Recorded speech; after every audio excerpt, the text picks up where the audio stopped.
आप सभी के हमारी माता बहनें भी यहाँ पर विराजी हैं, वरिष्ठ बुजुर्ग भी यहाँ पर विराजे हैं।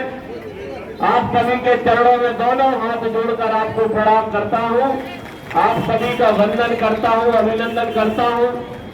और आज के इस कार्यक्रम में भैया गोपाल भार्गव को आशीर्वाद देने के लिए पधारे आप सभी लोगों का दोनों हाथ जोड़कर हृदय से आभार व्यक्त करता हूँ, धन्यवाद व्यक्त करता हूँ।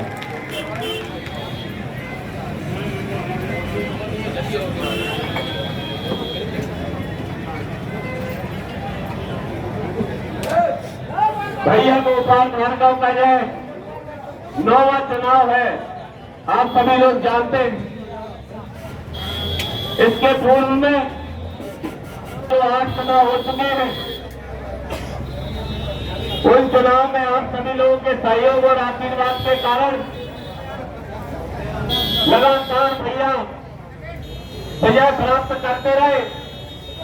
और उस विजय के पीछे का सबसे बड़ा जो कारण है वो सिर्फ और सिर्फ आप जैसी जनता जो भैया को इतना प्यार करती है, यही एकमात्र कारण है, यही कारण है और कोई दूसरा कारण नहीं है।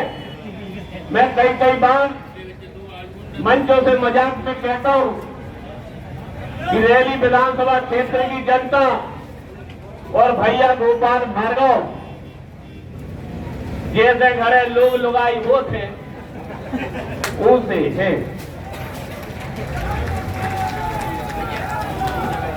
वो कारण क्या है कि एक जो पतिव्रता पत्नी होती है वो अपने पति से कितना भी रुष्ट हो जाए, चाहे दोनों खाना न बनाए, मगर उसके मन में किसी और का विचार नहीं आता।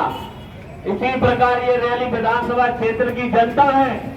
हम चाहे कोई पोलिंग जीते, चाहे कोई पोलिंग हारे, लेकिन पोलिंग हारने के बाद भी अगर अपन कहीं जाते हैं तो अपने भैया गोपाल भार्गव के पास जाते हैं।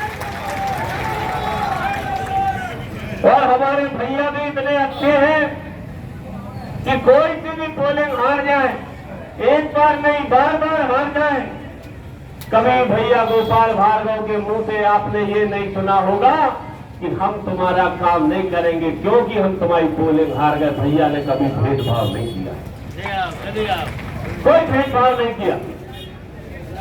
ये पटना बुजुर्ग के लोग गवाह हैं, हमारे बाजू में समनपुर है, जामघाट है, यहाँ के लोग गवाह हैं। मैं झूठ बोल रहा हूँ तो इसी सभा में वो लोग मौजूद हैं। ये कुछ पोलिंग है जहाँ से हमें उतना भरपूर आशीर्वाद नहीं मिल पाया। इसमें गांव वालों की कोई गलती नहीं, गलती मैं स्वयं की मानता हूँ कि हमारी निष्ठा में, हमारे समर्पण में, हमारी सेवा में कुछ कमी रही होगी।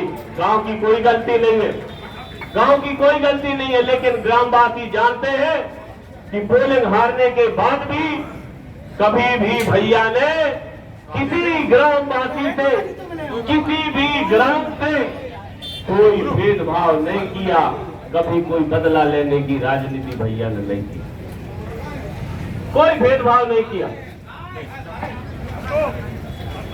लेकिन वर्तमान के चुनाव में 40 साल के भैया गोपाल भार्गव के राजनीतिक इतिहास में ये पहला चुनाव ऐसा हो रहा है जिस चुनाव ने मर्यादाएं तार कर दी है, गरिमाएं खत्म कर दी, गरिमाएं खत्म कर दी। भैया गोपाल भार्गव जनता के बीच वोट कैसे मांग रहे हैं, किस आधार पर मांग रहे हैं, आप सब जानते हो। कोई बहुत ज्यादा उदाहरण ना दूं तो जिस रोड पर ये कार्यक्रम चल रहा है, भैया के विकास का ये सबसे बड़ा उदाहरण हमारे खुद पटना का है।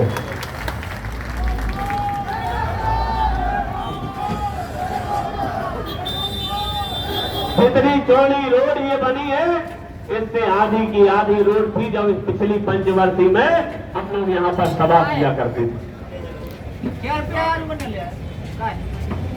ये विकास का एक छोटा सा उदाहरण हमने दिया और जन सेवा के उदाहरण ढेरों नहीं, हजारों नहीं, लाखों भरे पड़े हैं इस रेली विधानसभा क्षेत्र में।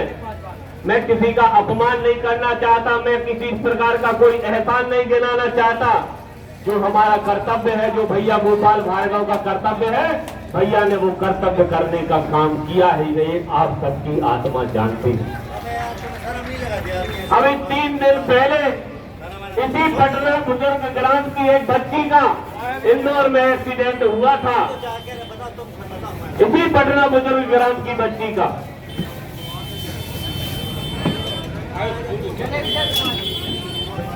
17 साल की एक छोटी बच्ची थी। इंदौर में मोटरसाइकिल से एक ट्रक का एक्सीडेंट हुआ था, 2 लोगों का देहांत हुआ था, उसमें हमारी एक पटना बुजुर्ग की बच्ची थी।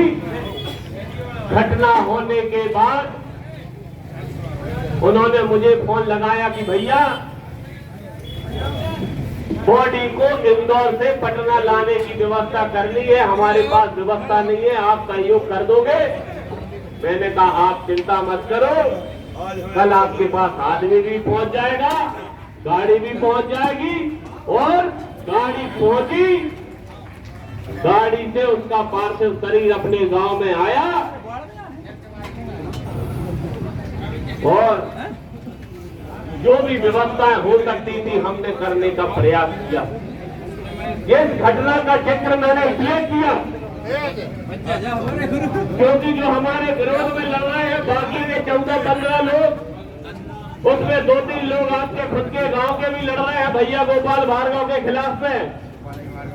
अगर आप इतने ही विश्वसनीय होते, अगर आप पर लोगों का इतना ही भरोसा होता, तो आपके खुद के गांव के लोग आपको फोन लगाने की बजाय गोपाल भार्गव को क्यों फोन लगाते?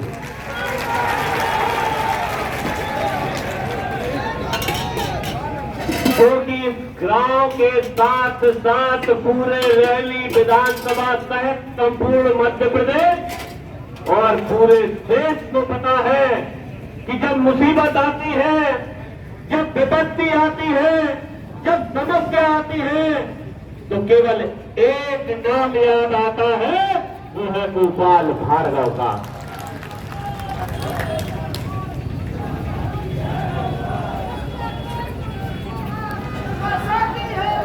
तीन, 4 लोग लड़ रहे हैं यही पटना के, हमने जब लिस्ट देखी थी 3, 4 गांव के लोग पर जब मुसीबत आई तो इनको याद नहीं किया। हो सकता है किया हो, इन्होंने मना कर दिया हो, लेकिन जब बात तक आए तो ये हमारा नैतिक कर्तव्य था कि हमारा क्षेत्र का व्यक्ति दुनिया के किसी भी कोने में हो, अगर वो परेशान है, चाहे मैं किसी भी दल का हो, चाहे मैं किसी भी विचारधारा का हो, चाहे मैं किसी भी जाति का हो, चाहे मैं किसी भी धर्म का हो, चाहे मैं किसी भी पार्टी का क्यों ना हो, उसकी नैतिक जवाबदारी गोपाल भार्गव की है। उसकी समस्या को समाप्त करने की, सुलझाने की जवाबदारी गोपाल भार्गव की है। हमारा यह मन है, हमारी यह नीति है, हमारा यह चरित्र है, हमारा यह स्वभाव है, हमारा यह स्वभाव है। और यह वचन मैं सार्वजनिक मंच से पहले भी यह बात कई बार कह चुका हूं और आज भी कहता हूं कि यह हमारा वचन है रेहली विधानसभा क्षेत्र वासियों के लिए कि हम चाहे राजनीति में रहे चाहे ना रहे, कहीं से हम जीते चाहे ना जीते, जब तक शरीर में प्राण रहेंगे, जब तक शरीर में रक्त की आखिरी बूंद रहेगी, रैली के क्षेत्र की जनता के चरणों की सेवा करने से हमें कोई रोक नहीं पाएगा।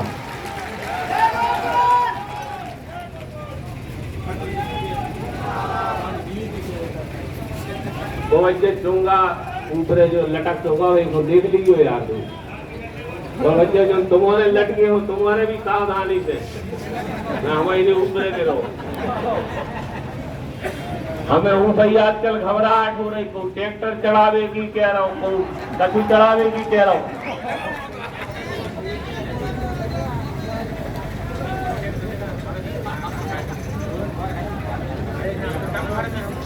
देखो भैया कोई एम्बुलेंस फंसी है उसको रास्ता लो भैया, पहले जाओ।